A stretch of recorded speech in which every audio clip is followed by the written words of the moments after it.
অনেকেই এই মাছটা চেনে না বা খায়নি, কারণ এর আগে আমি এই মাছের একটা রেসিপি দিয়েছিলাম, সেখানে অনেকেই কমেন্ট করেছে দিদি এই মাছটা কোনোদিন খাইনি।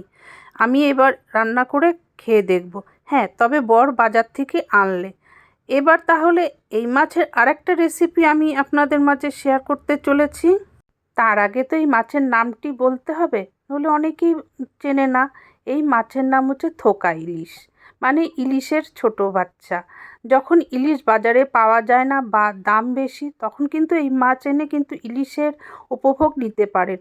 আমি বলছি না, আপনারা বানিয়ে দেখুন, আর যারা খায় তারা বোঝে একেবারে ইলিশের গন্ধ। আর ইলিশ মাছেরই তো ছোট বাচ্চা, তাই না?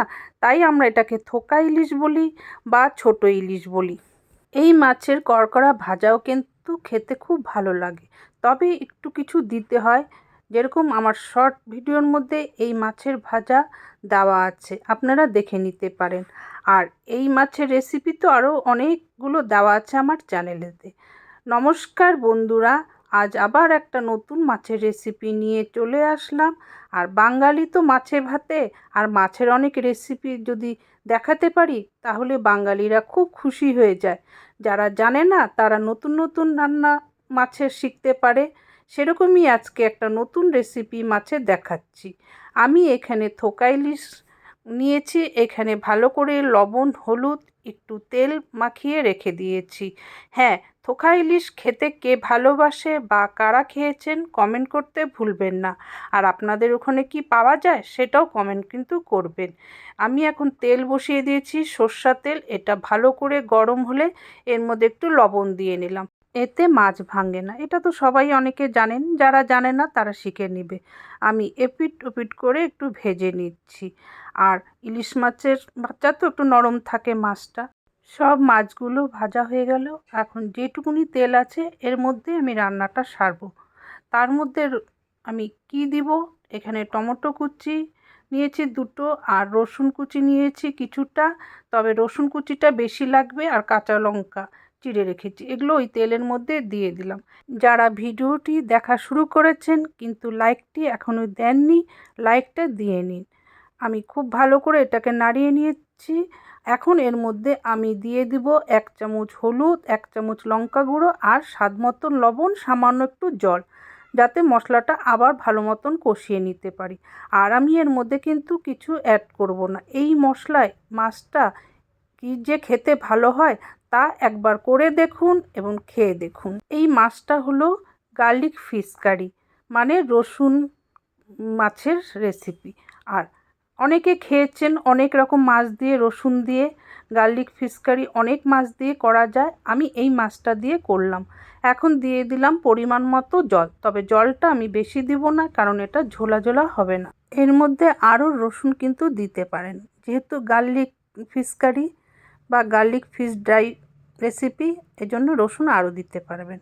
বেশি করে রসুন দিয়েও করতে পারেন, টমেটো না দিলেও ভালো লাগবে খেতে। যেহেতু এখন শীতের সময় টমেটো খুব ভালো পাওয়া যাচ্ছে আর বাড়িতে সব সময় থাকে, তাই একটুখানি টমেটো আমি দিয়ে দিলাম। আমি গরমের সময় যখন করি তখন টমেটোটা দিই না, কারণ টমেটো তখন একটু পাওয়া যায় কম, দামও বেশি। এখন আমি মাছগুলো দিয়ে দিচ্ছি, মাছগুলো দিয়ে আবার একটু নাড়াঘাটা করতে হবে। কথায় আছে যে মাছে কাঁটা বেশি খেতে ভালো বেশি হয়, সেরকম এই মাছে কাঁটা কিন্তু বেশি, খেতে কিন্তু ভালো হয়। ইলিশ মাছ সবাই জানে কাঁটা বেশি, তাই খেতে বেশি ভালো লাগে। এখন দিয়ে দিলাম ধনেপাতা কুচি, তারপর গ্যাসটা বন্ধ করে 5 মিনিট ঢেকে রাখলাম। 5 মিনিট পর ঢাকনাটা আমি উঠিয়ে অন্য পাত্রে নামিয়ে নিচ্ছি। যে সকল বন্ধুরা আজকে আমার এই ভিডিওটি ইউটিউব চ্যানেল থেকে দেখছেন প্রথমবার, ভালো লাগলে সাবস্ক্রাইব করে দিবেন এবং বেল বটন অন করে দিবেন। বেল বটন অন করলে আমি যখন নতুন কোনো ভিডিও রেসিপি দিব নোটিফিকেশন চলে যাবে এবং আপনারা এসে দেখে শিখতে পারবেন। আজকের এই গার্লিক ফিশ কারি কেমন লাগলো কমেন্ট কিন্তু করবেন।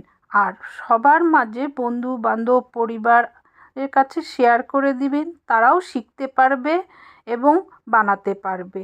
আর যারা ফেসবুক পেজ থেকে প্রথমবার এই ভিডিওটি দেখলেন, আগে কোনো দিন দেখেছেন, তাহলে কিন্তু আপনারা ফলো করতে ভুলবেন না। লাইক তো নিশ্চয়ই দিয়েছেন। শেয়ার করে দিবেন পরিবারজনের কাছে, তারাও দেখে শিখতে পারে। আর কমেন্ট নিশ্চয়ই করবেন। তাহলে আজ বিদায় নিব। বিদায় নেবার আগে জানাই আপনারা ভালো থাকুন, সুস্থ থাকুন এবং সবাইকে ভালো রাখুন। আর অপেক্ষা করুন নতুন কোনো রান্না নিয়ে ঠিক সময় আমি চলে আসব। ধন্যবাদ।